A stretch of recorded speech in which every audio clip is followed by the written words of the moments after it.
breakfast puppies?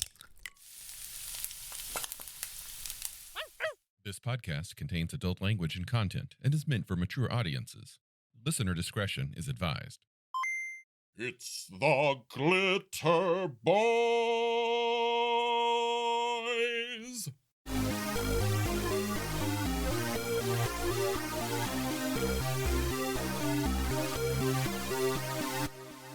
I got to tell you, like the thing that I find upsetting the most, and I understand how science works. I understand the basic process. It's test your hypothesis, yada, yada, yada. But the fact that the T-Rex may have had feathers and didn't roar, but quacked like a duck makes this just painful to me.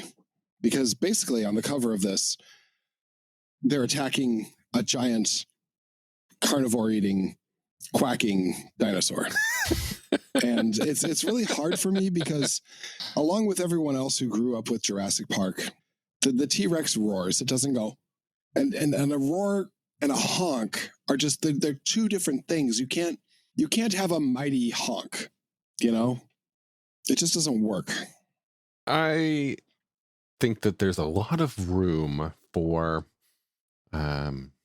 suspension of disbelief when it comes to fantasy and science fiction. There's a lot of things that we imagine and a lot of stories that we tell that are absolutely fucking preposterous. Mm-hmm. But we tell them anyway because they're fun. And you know what's fun to me? Gigantic reptiles that scream.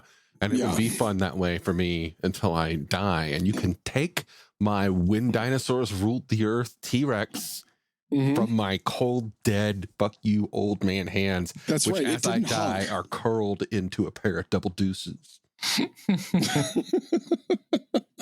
It didn't honk and Pluto is a planet. No, we got that. But yes, exactly. They can't just change the criteria on you. What is this? This is a sham. It's hard because once you learn a fact, it requires a mindset to unlearn it, which is why you have, like, you know, religions and whatnot, you know, running rampant throughout the world. And yeah, it's just hard for me because I look at the cover and this is a beautiful cover. Transdimensional turtles. There's a sword sticking into the T-Rex and there's blood spilling, which in itself is pretty cool. There's a giant mech on the other side stamping on a field of human skulls. But when you have to cut through the feathers and dodge the flat beak, it's just not as good to me. It's just not. You've obviously never had an up close and personal encounter with a goose. It'll still terrify you. Oh, I have, and fucking swans too. Those fucking bastards. Look at my tongue that has teeth on it. Yeah. So why were we talking about this anyways? Because we are looking at Transdimensional Teenage Mutant Ninja Turtles, which is the next book in the series of the original TMNT source books that we have been going through since the conclusion of the Kickstarter. Mm-hmm. Well, folks, are you ready to talk about this book? You mean this near perfect, absolutely must have if you play TMNT, and you probably should have if you play any other Palladium game? Yeah. It's. Can we talk so about good. A complete role-playing game? So this in 111 pages is a more complete role-playing game than the complete role-playing game known as Chaos Earth. By the way, like, Kevin, we do really well to keep working with you. We're sorry. On Chaos Earth. I think that's going to be a running gag again until the double deuces of my cold dead hands. No, this is an awesome book. This is a masterpiece, in my opinion. Like, there's so much wonderful stuff happening in this book. It's so hard to figure out where to begin. We could just start from the beginning. Congratulations, you have more character creation archetypes, and they're all fucking cool. Yeah, the brain people that float and have you have guild navigators from Dune, basically. You have new psionics, which are pretty cool. You have new backgrounds, which I think many of which are fucking hilarious, such as one of my favorites. Your background is you were adopted by a Time Lord. Like, wow. Some of these things are so fascinating and and maybe unintentionally or quite intentionally hilarious. It really does just perfectly fit the theme of the Ninja Turtles comics, which, if you're following along, I think the last thing that we did was Guide to the Universe. Mm-hmm. So now we've moved into that era of TMNT where it is just gonzo all over the universe. Yep. All over. Because you've invaded everywhere else. So why not the multiverse? Yep. Okay. So tables. If you love tables with a D100, you will absolutely love this because you have tables and tables and tables and tables and tables and tables and tables and tables and tables and tables. But I would like to draw your attention to what is it? Page 9, where it's talking about the different animals throughout time. And I would just like to make a note of the Jurassic animals. 01 to 05, alligator. The Cretaceous animals. 01, alligator. The Cenozoic animals. 01, alligator. The rest modern animals. 01, no, it's the aardvark because they've separated it into cold-blooded. But 01 to 015 in the cold-blooded table, alligator. Fucking dinosaurs. Yeah.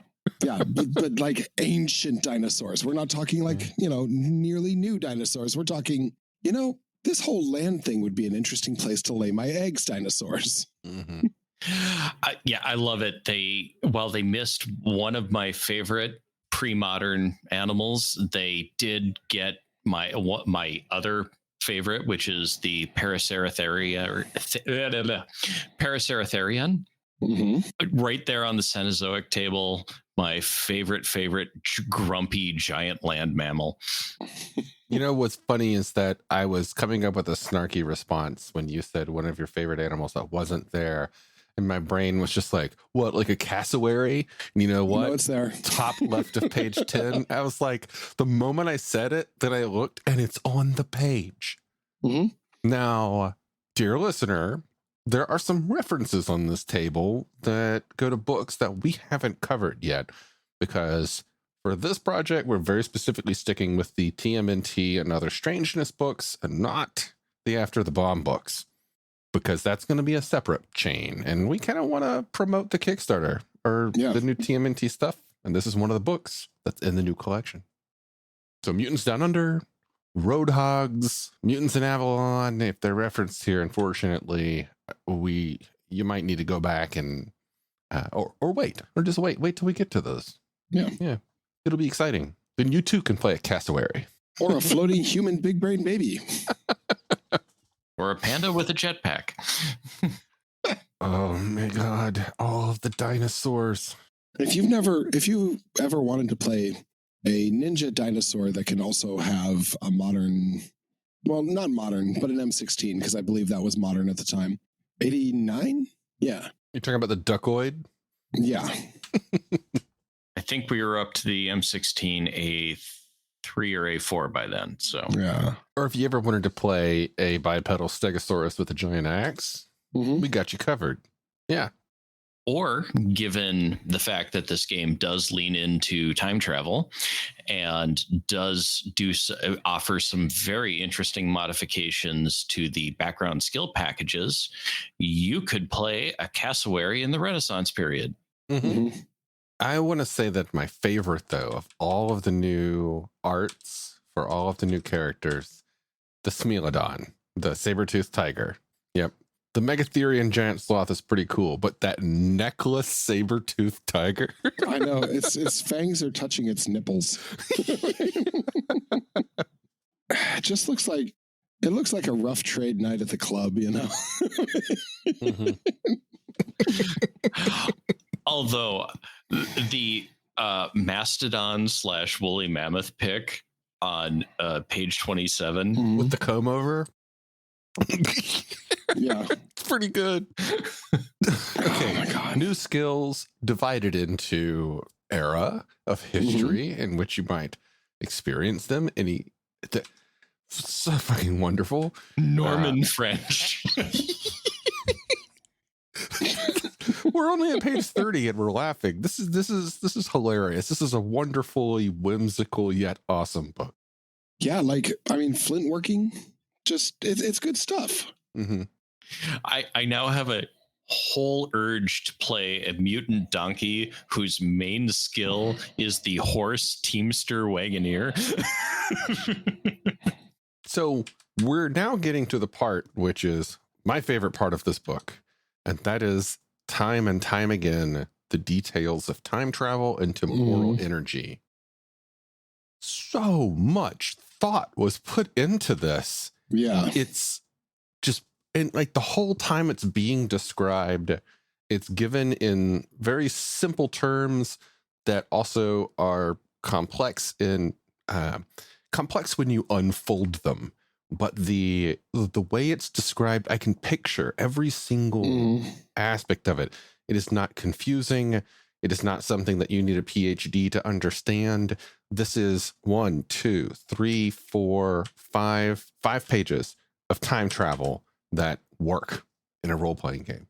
I love how they did the twists and how they spelled out, gave you the examples, like the time pursuit.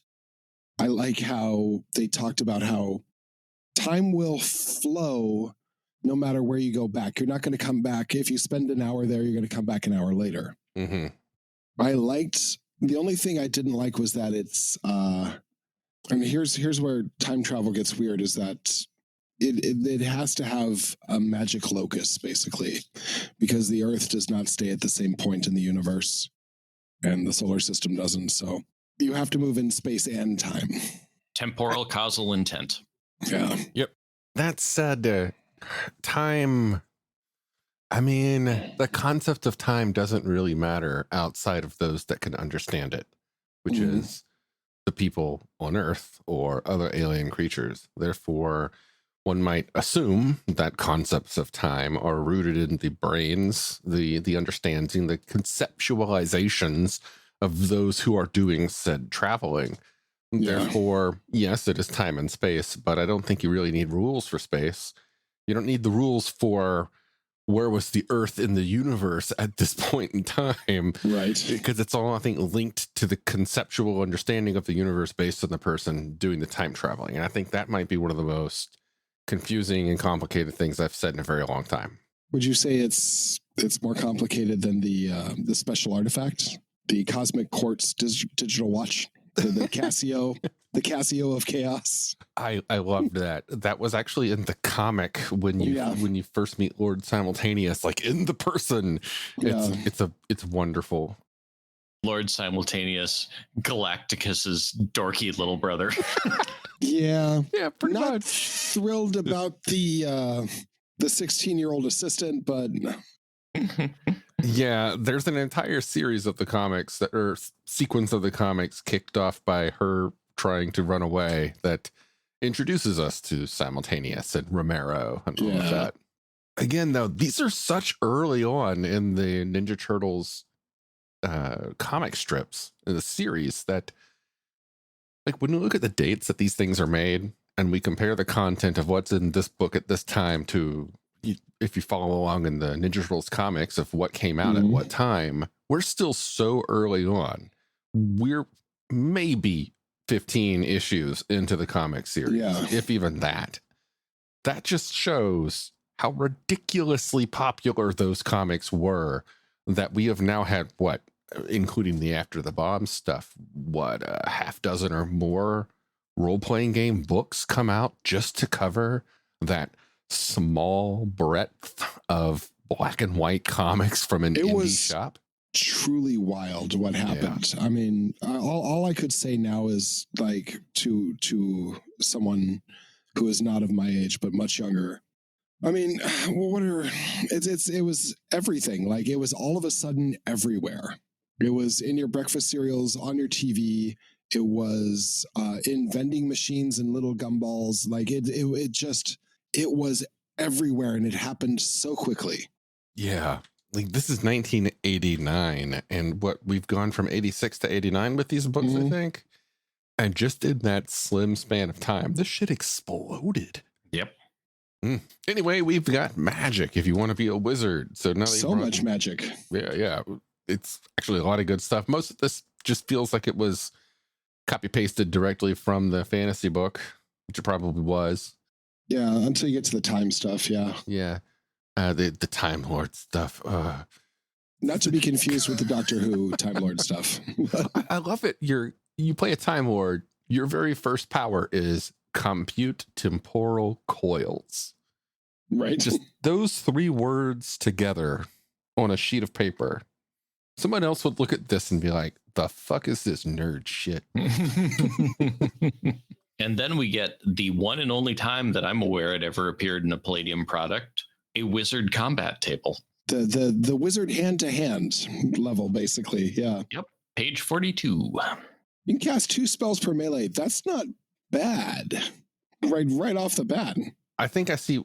Yeah, 42, man.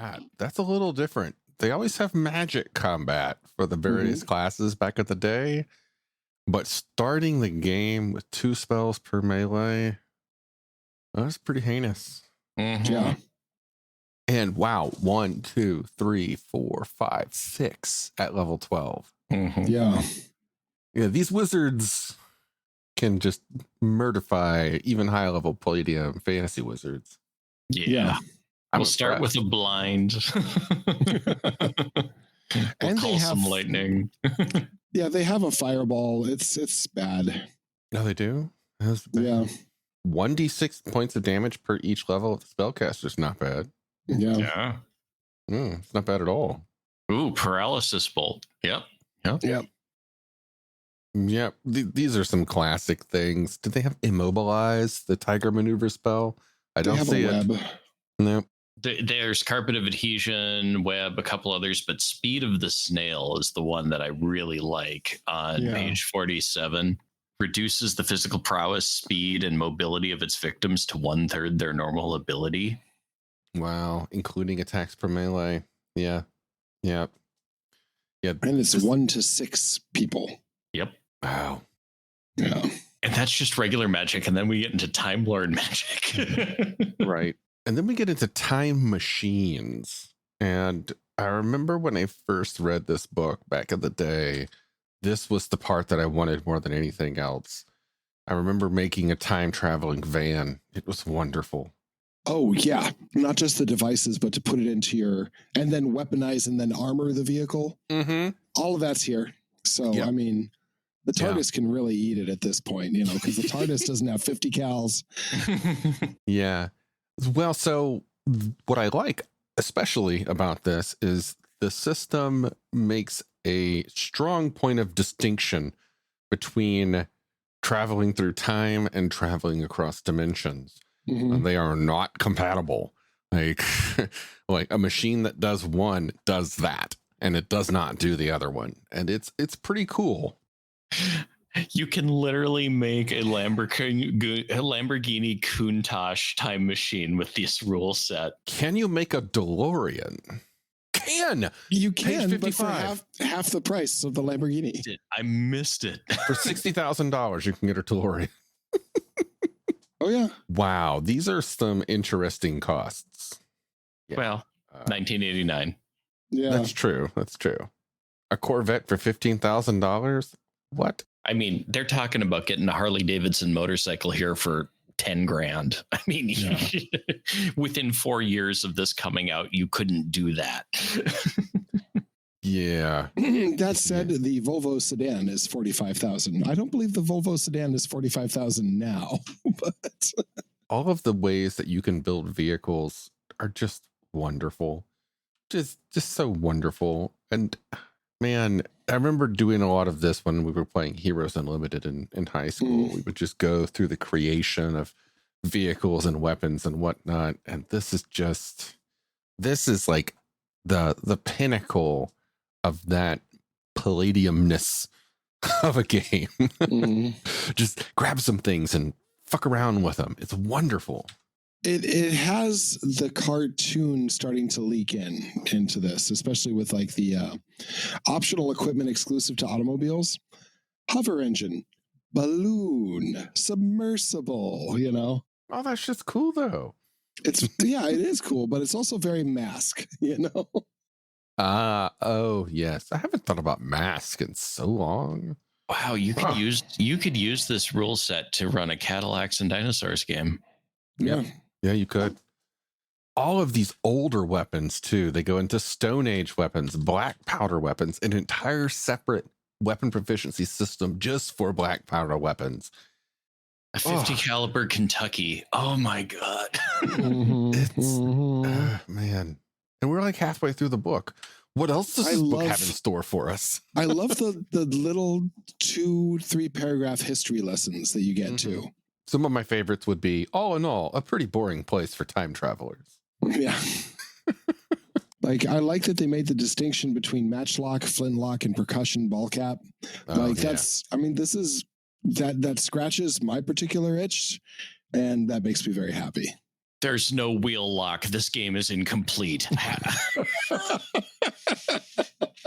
I mean, I'm not willing to say that it's not. I'm going to scroll back up and make sure. That was just what I pulled out because I was honestly impressed. No, okay, you're right. It does have a blunderbuss though. Oh yes, and then you get over to the Game Master section. Yeah, I'd already been looking ahead. Sorry, folks. A survey of time for time travelers, and they go through the temporal cycles and stuff, and like the astrophysics nerd in me that my father cultivated so strongly is just geeking out on this. Well, just aspects of like, they go all the way back to the unfinished universe, like Cycle L. Characters appearing here will find themselves deep in space, far from the center of things. Versus like, Cycle K, the universe is now cooled down enough to resemble our own through Cataclysmic, through Precambrian and Ordovician. And it's just so many options. And they present it all in a very digestible format. Yep. And it all has random tables. Yep. More random tables.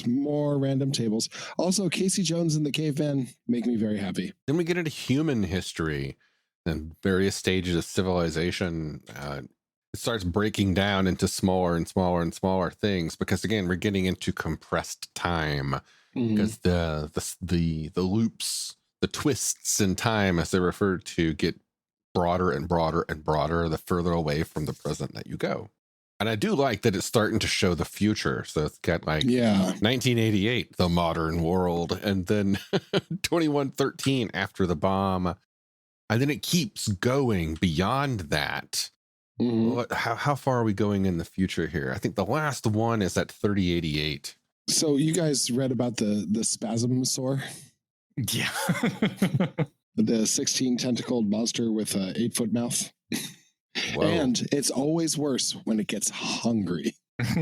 Yeah, there's some fun stuff in here. Just the Space Society, robot encounters, and to take that and then go all the way back to flint napping. What they managed to cover in 110 pages is wild. Like, we're only up to page 94 before we get to the adventures, and just that stuff, just the contents in 94 pages covers time travel, covers dimensional travel, covers dimensional variations, covers going back in time and then going through a different dimensional warp, and it's you can infinite possibilities here. Truly. Literally infinite possibilities.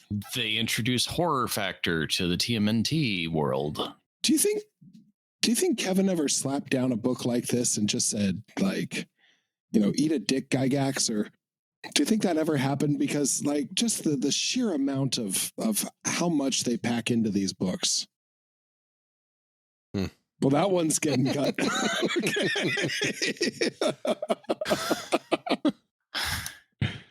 I mean, one of the interesting sections is on page 90, IQ and the Problems of Time Travel.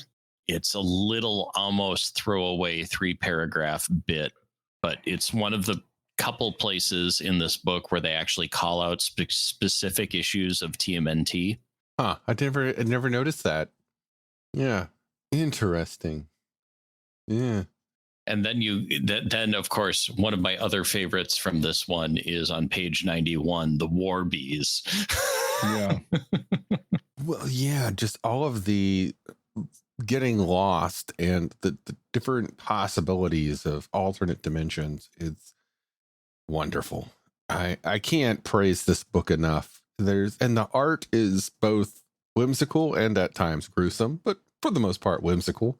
Lawson's art is amazing, and I really hope that they incorporate most, if not all, of this back into the new books. I also love the first lean into the multiverse that happens on page 94. Yeah. Dimensional Possibilities number 3, the Palladium Books option, where it's like how to port your TMNT characters into fantasy, beyond the supernatural, ninjas and super spies, Robotech, the mechanoids.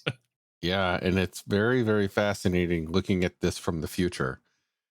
Yeah. Because we don't see Rifts on here because Rifts hasn't come out yet. And yet basically it's talking about Rifts. It's kind of sad that they never, well, I don't know if they did. Maybe they did in a book that I haven't read, but they didn't take this stuff and bring it to Rifts.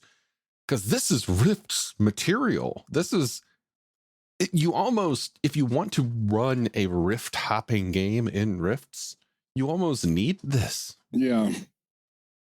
It's so useful. It's amazing. How to introduce time travel. The ever classic Doc Farrell's dynamic dimensional doohickey. I like the adventures okay. I don't feel like I had any major complaints here. Yeah. None of them really stuck out to me like some of the previous ones, but they're okay. It doesn't have that sense of urgency that the other ones had, I feel. Yeah. Yeah, that I think is what made the others like truly, truly awesome, was that urgency. That they just kept moving, and you kind of want that with a Ninja Turtles adventure. Yeah. I do want to say that Complete Carnage and Radical Scenario number 1, Nuke 'Em All, is one that if you have caught on to the through line that runs through a lot of TMNT products, it's one you definitely want to read. Okay.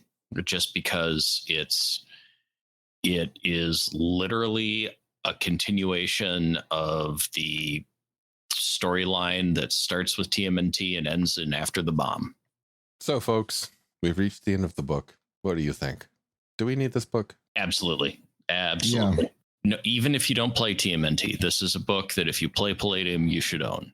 There is enough of organized historical use, enough of, well, why can't I hook up a submarine rebreathing apparatus to my car? Like they have them for Nissans. Why can't I do that? There are rules in here that will fit the person who you may be unfortunate, who is just like me, to have in your game, who's going to try that one thing that the rules do not cover. Get nowhere near. And I promise you, he will. It's actually in here. Yeah. And this is a very handy book to have. I think that it is invaluable for dimension and time traveling.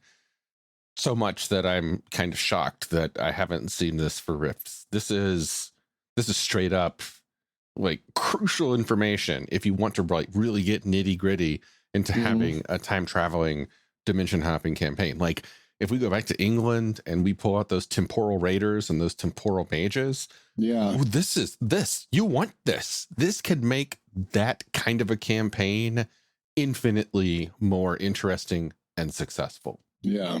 If you're interested in playing something other than the future or the modern day or ancient civilizations, you're interested in like Hellenic civilization, the Roman period, like a campaign set during the Genghis Khan, a Mongolian horde period. You want to do a civil war game, there's stuff in here, whether or not you want to grab a mutant or not. And then they take it futuristically so far beyond Rifts, like, total machine civilizations and human evolution that has gone in some very interesting directions. This is, if you wanted to play Transmetropolitan, the Palladium game, you need this book. Yeah, that's true. Yeah. Yep. Yeah, it literally covers from the beginning of time to far past our present day. So get this book, folks. If you haven't already done so, check the Kickstarter that's unfortunately already over, but I believe you might be able to get in on the post-Kickstarter phase and join in on Backer Kit, because they are doing a revamped version of this, smoothing out a lot of the wrinkles. I understand they're keeping most of the text, keeping most of the art, just kind of changing the presentation, and they've got variant covers, and the new covers look amazing. I am so looking forward to getting this book on my table in that combined hardback version. I can't wait. This book is so good. There was another podcast I recall that talked about Palladium a bit, and one of the side things that they did very occasionally was randomly roll a die and find a page and talk about the most awesome thing on the page of this book. There's something awesome on every single page. Yeah. I mean, even the contents is laid out well. That is probably the least awesome page, is the table of contents. But it's laid out well, including something they should have more often, the quick find table. Yep. They started doing that a lot more frequently after that. So fortunately, I'm pretty sure we have a lot of those these days. Still not a good substitute for an index, but we're starting to get those too. So it's a good time to be a Palladium fan. So Matthew, when do we run our TMNT Robotech crossover, since it has rules for it? I know. I mean, it'd be easy to port to Recon too. There's something, out there terrorizing the villages. Oh man, Mutant Animal Recon game, huh? I'm down. I've done it once. I can do it again. I mean, you just need mutants down under, because the Australians were present in Vietnam. I think I'll be playing the honey possum. Yes. Well, folks, I think that we can go ahead and bring this one to a close. We've talked about how awesome this book is. So now you, dear listener, need to go get a damn copy of it if you don't already have one. It's worth the time and the effort, and I dare say the cost. Yeah, definitely. There are books out there where NPC and I give each other a long look, and we're like, you can get it. It can be useful in some situations. This deserves a place on your shelf. Go get it. Yeah. If there's any gaming book from the 1980s that you need, it's this one. Well, once you have gotten that book or pulled it off your shelf and given it another read, drop by our Discord and tell us your favorite aspects of this book, your favorite memories of gaming throughout the TMNT and other strangeness, time traveling, dimension hopping excitement. And if you're feeling so generous, drop by our coffee page and kick us $1 to help pay the bills so we can buy more copies of this book for our own collections. Yep. Make that honey possum a thing. Good night, folks. Starships, magic, mystic martial arts, romance. All of these can be found in A Cloak of Blades by Isaac Scher. You might have heard my name before. I've done a lot of voiceover work for Breakfast Puppies, and I've recently released my first novel. It's available on Amazon as an ebook and paperback, and you can get it for free if you have a Kindle Unlimited subscription. I do hope you'll support my work as you're supporting Breakfast Puppies, and it's been a pleasure talking with you today. Have a good one.